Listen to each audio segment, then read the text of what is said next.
ஆரத்தையும் உயரத்தையும் கொண்ட ஒரு கூம்பின் புறப்பரப்பு ஆரத்தின் வழியே எழுதுக. சம ஆரம் சம உயரம் அப்படின்னா சாமி ஆரமும் உயரமும் சம. அவ்வளவுதான். R equal to என்ன வடிவம் கொடுத்துட்டாங்க, என்ன உருவம் கொடுத்துருக்காங்க? கூம்பு. கூம்பு. சோ கூம்பினுடைய என்ன கேக்குறாங்கப்பா? புறப்பரப்பை ஆரத்தின் வழியே எழுதுக. கூம்பின் புறப்பரப்பு அல்லது கூம்பின் வலைப்பரப்பு. கூம்பின் புறப்பரப்புனாலும் ஒண்ணுதான், வலைப்பரப்புனாலும் ஒண்ணுதான். கூம்பினுடைய வலைப்பரப்புக்கான ஃபார்முலா என்னது? கூம்பினுடைய வலைப்பரப்புக்கான ஃபார்முலா நான் சொன்னேன் ஏற்கனவே. ஒரு பக்கம் தான் இது ஃபுல்லா வட்டத்தினுடைய சுற்றளவு, ரைட்? ஒரு பக்கம் மட்டும் இருக்கிறேன். இது என்ன வட்டம் அப்போ? அரை வட்டம். வட்டத்தின் சுற்றளவு 2 பையார்னா அரை வட்டத்தின் சுற்றளவு 1 பையார். பை ஆர் இன்ட்டு இது என்ன சொல்லுவோம் நம்ம? சாய் உயரம். சாய் உயரம் இது பையார், ரைட்? கூம்பின் புறப்பரப்பு ஃபார்முலா என்ன சாமி? பை இன்ட்டு ஆர் எச்சா எல். சரி, இந்த எல் எனக்கு தெரியாது. இப்போ இங்க போடுறேன். இது பேர் என்னது? வட்டத்தின் மையத்தில் அந்த வட்டத்தை தொடு புள்ளி என்னது? இது கூம்பினுடைய என்ன? இதை பார்த்த உடனே உங்களுக்கு எந்த ஞாபகம் வருது? செங்கோணம். ஒரு செங்கோண முக்கோணத்தில் கர்ணத்தின் வர்க்கம் மற்ற எல் எனக்கு வேணும் அப்படின்னு சொன்னா இந்த சதுர அளவு போட்டுக்கலாமா? ஒரு பக்கமா எல் எனக்கு தேவை. இங்க ஆரத்தையும் உயரத்தையும் என்னன்னு சொல்லிட்டாங்க? சமம் சொல்லிட்டாங்க. அப்ப செங்கோண முக்கோணத்தில் கர்ணத்தின் வர்க்கமானது மற்ற இரு பக்கங்களின் எதன் வழியே சொல்லுகிறாங்க? ஆரத்தின் வழியேவா உயரத்தின் வழியேவா?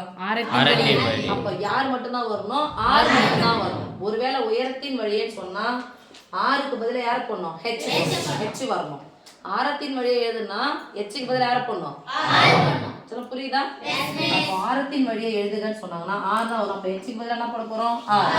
அப்போ 6 செங்கோண முக்கோணத்துல கர்ணத்தினுடைய வர்க்கம் மற்ற இரு பக்கங்கள் இதுவும் ஆரத்தின் வழியான்னு சொன்னா வர்க்கங்களின் இன்னொரு பக்கம் அது R² போட்டுக்கலாமா? வர்க்கங்களின் கூடுதலுக்கு சமம். இப்ப எனக்கு L மட்டும் தானே தேவை, எங்க போட்டுக்கலாம்? ஒரு R² ஒரு R² சேர்த்தா 2R². L² equal to 2 கூட போட்டுக்கலாம். இப்போ எனக்கு L மட்டும் தான் தேவை. அப்ப ஸ்கொயர் கேன்சல் ஆகணும். என்ன எடுக்கணும்? அப்ப இங்க என்ன எடுக்கணும்? ஸ்கொயர் ரூட்டும் கேன்சல். நடுவுல பெருக்கல், அதனால ஸ்கொயர் ரூட் ஆனது 2க்கும் சொந்தம். R சொன்னோம், R ஸ்கொயர் சொன்னோம். Square root of 2 into square root of R square ரூட்டும் கேன்சல். வெறும் R மட்டும் போட்டுக்கலாமா? இன்டு R போட்டுக்கலாமா? L க்கு பதிலா இத போட போறோம். அப்ளை பண்ணலாம். பை இன்டு R க்கு பதிலா R தான் போடணும். ஏன்னா R வழியே எழுதுங்க. L க்கு பதிலா ஸ்கொயர் ரூட் ஆஃப் 2 நம்பருக்கு முன்னாடி போடுங்க. Square root of 2 pi into மொத்த உறுப்புகளை பெருக்கிங்க. R பெருக்குனா R² என்ன பண்ணோம்?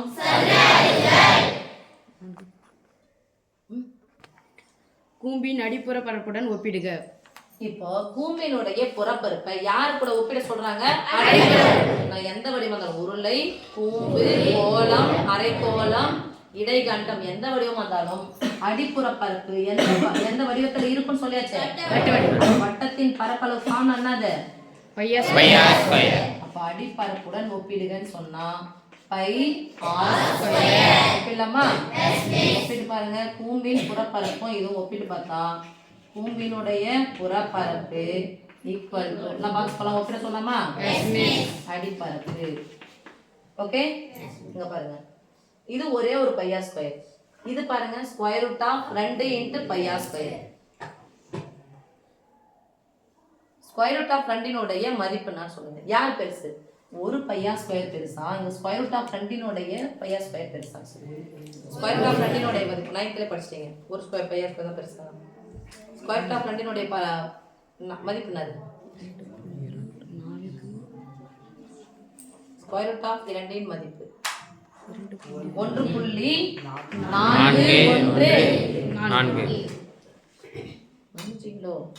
ஸ்கொயர் ரூட் ஆஃப் 2 மதிப்பு 1.41. வெறும் 1. இது 1.4. அப்ப யார் பெருசு? 1 square root of 2 into pi r square தான் பெருசு. அப்போ கூம்பின் புறப்பரப்பு தான் பெருசு. ஒப்பிடுகன்னு சொன்னா நடுவில் பாக்ஸ் போட்டுக்குவோம், கிரேட்டர் தென். ஓகே.